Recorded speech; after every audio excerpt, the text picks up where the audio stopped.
લક્ષ્ય ન્યૂઝ, એક નજર, એક લક્ષ્ય. ઉપલેટામાં જૈન જાગૃતિ સેન્ટર દ્વારા જન્માષ્ટમીના તહેવારને લઈને સ્લમ વિસ્તારમાં ફરસાણ વિતરણ કરાયું. રાજકોટ જિલ્લાના ઉપલેટામાં વર્ષોથી સેવાકીય પ્રવૃત્તિઓ કરી રહેલી શ્રી જૈન જાગૃતિ સેન્ટર દ્વારા આવનારા તહેવારો જન્માષ્ટમી અને સાતમ આઠમને લઈને ગરીબ પરિવારોમાં ફરસાણ વિતરણ કરવામાં આવ્યું હતું.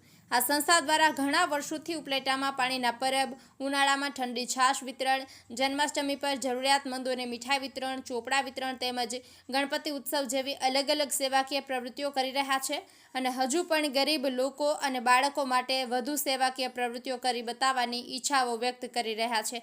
આજે પણ આ સંસ્થાઓ દ્વારા ઉપલેટા શહેરમાં તહેવારોને ધ્યાને રાખી 150 પરિવારોને ફરસાણની કીટ વિતરણ કરવામાં આવી હતી, જેથી નાના અને ગરીબ લોકો પણ તહેવાર અને ભગવાન કૃષ્ણ જન્મ ઉત્સવની ઉજવણીથી વંચિત ન રહે અને ગરીબ પરિવારોમાં પણ ઉત્સવની ઉજવણી થઈ શકે. હર્ષિભાઈ આહિર, ઉપલેટા. મારું નામ અશોકભાઈ છે, જૈન જાગૃતિ પ્રેસિડેન્ટ.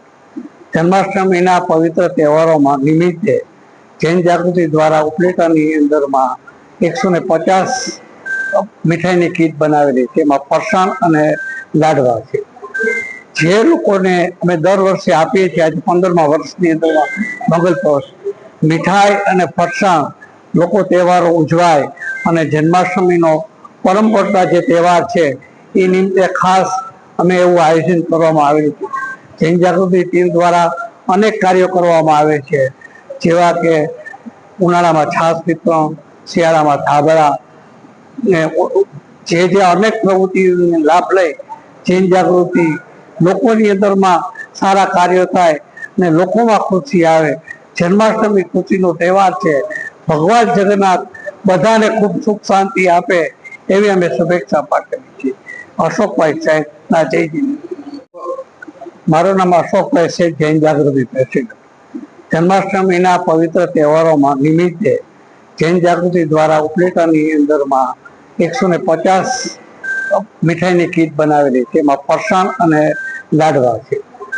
જે લોકોને અમે દર વર્ષે આપીએ છીએ, આજે 15મા વર્ષની અંદરમાં મંગલપ્રવેશ મીઠાઈ અને ફરસાણ લોકો તહેવારો ઉજવાય અને જન્માષ્ટમીનો પરંપરા જે તહેવાર છે એ નિમિત્તે ખાસ અમે એવું આયોજન કરવામાં આવેલું છે.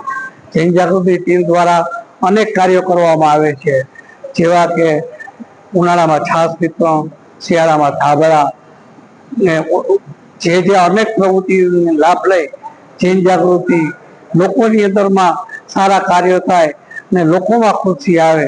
જન્માષ્ટમી ખુશીનો તહેવાર છે. ભગવાન જગન્નાથ બધાને ખૂબ સુખ શાંતિ આપે એવી અમે શુભેચ્છા પાઠવીએ છીએ. અશોકભાઈ સાહેબના જયજી. નગરપાલિકા પૂર્વ પ્રમુખ. આજ રોજ જે જૈન જાગૃતિ દ્વારા જન્માષ્ટમીના તહેવાર નિમિત્તે જે મીઠાઈનું વિતરણ કરવામાં આવે છે, એમાં જે અવનવી મીઠાઈઓ જેમાં કે મૈસૂર, મોહનથાળ, ફરસાણ અને આવી અનેક સેવાઓ જે જૈન જાગૃતિ હંમેશા કરતી રહે છે અને કરતી એવી જ છે, જેમાં છાશ વિતરણ છે, શરબત વિતરણ છે, ચોપડા વિતરણ છે, વિદ્યાર્થીઓનું સન્માન છે અને હમણાં જ જૈન જાગૃતિને એના કાર્યક્રમો દર વર્ષે પ્રવાસ હોય છે. આવા અવનવા કાર્યક્રમો જૈન જાગૃતિ દ્વારા કરવામાં આવે છે. તો અશોકભાઈ શેઠ અને એની ટીમ જૈન જાગૃતિ અમને આજે બોલાવ્યા જે મીઠાઈ વિતરણ કરવા ખૂબ ખૂબ આભાર. Chandravadiya senior school Upleta. આજ રોજ આપણે જે હિન્દુ ટ્રસ્ટ દ્વારા જે વિનામૂલ્ય મીઠાઈ વિતરણનો કાર્યક્રમ કરવામાં આવેલો છે, તો જે અત્યંત જરૂરિયાત લોકોવાળા જે લોકો જે છે એને વિનામૂલ્યે સારામાં સારી શુદ્ધ બનાવેલી મીઠાઈ, મોહનથાળ, લાડુ, ગાંઠિયા, મૈસૂર જેવી મીઠાઈઓ વિનામૂલ્યે લોકોને આપેલી છે. અને આ મિત્રો આ જે જૈન જાગૃતિ ટ્રસ્ટ જે છે એના પ્રમુખ શ્રી અશોકભાઈ શેઠ દ્વારા આ માત્ર એક કાર્યક્રમ નહીં, આખા વર્ષમાં ઘણા બધા કાર્યક્રમ કરવામાં આવે છે, જેમ કે ચોપડા વિતરણ, ધાબળા વિતરણ, ઠંડી છાશ વિતરણ, ઠંડા શરબતો, મીઠાઈ વિતરણ અને વિદ્યાર્થીઓનું સન્માન જેવા કાર્યક્રમો, જેમ લોકોને વિદ્યાર્થીઓને નવું સ્ટેજ મળે અને એનો વિકાસ થાય એના માટે અવનવા કાર્યક્રમો જિંદગી દ્વારા વિનામૂલ્યે કરવામાં આવે છે. તો આ તકે અમને અહીંયા બોલાવી પ્રમુખ શ્રી નગરપાલિકાના પૂર્વ પ્રમુખ મયુરભાઈ સુવા દ્વારા બધાનો અમારો દ્વારા મીઠાઈનો કાર્યક્રમ કરવામાં આવેલો છે.